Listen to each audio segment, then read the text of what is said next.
بسم اللہ الرحمن الرحیم۔ امیر المومنین حضرت علی علیہ السلام نہج البلاغہ کے خطبہ نمبر 83 میں پند و نصیحت کے سلسلے میں ارشاد فرماتے ہیں، میں گواہی دیتا ہوں کہ اس اللہ کے علاوہ کوئی معبود نہیں جو یکتا و لا شریک ہے۔ وہ اول ہے اس طرح کہ اس کے پہلے کوئی چیز نہیں، اور وہ آخر ہے یوں کہ اس کی کوئی انتہا نہیں۔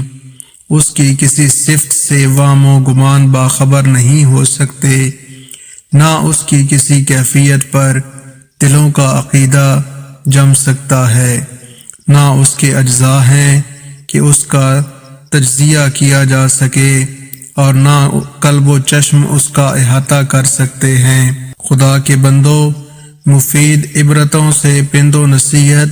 اور کھلی ہوئی دلیلوں سے عبرت حاصل کرو، اور مؤثر خوف دہانیوں سے اثر لو، اور مواعظ و اذکار سے فائدہ اٹھاؤ،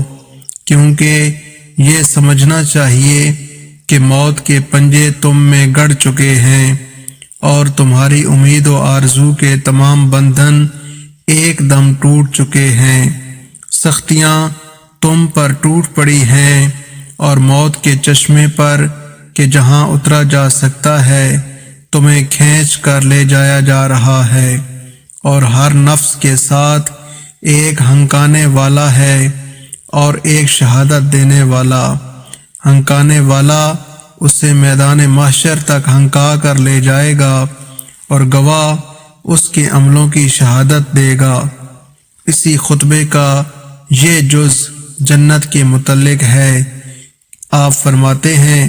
کہ جنت ایسی ہے کہ اس میں ایک دوسرے سے بڑے ہوئے درجے ہیں اور مختلف معیار کی منزلیں ہیں، نہ اس کی نعمتوں کا سلسلہ ٹوٹے گا، نہ اس میں ٹھہرنے والوں کو وہاں سے کوچ کرنا ہے، اور نہ اس میں ہمیشہ کے رہنے والوں کو بوڑھا ہونا ہے، اور نہ اس میں بسنے والوں کو فقر و ناداری سے سابقہ پڑنا ہے۔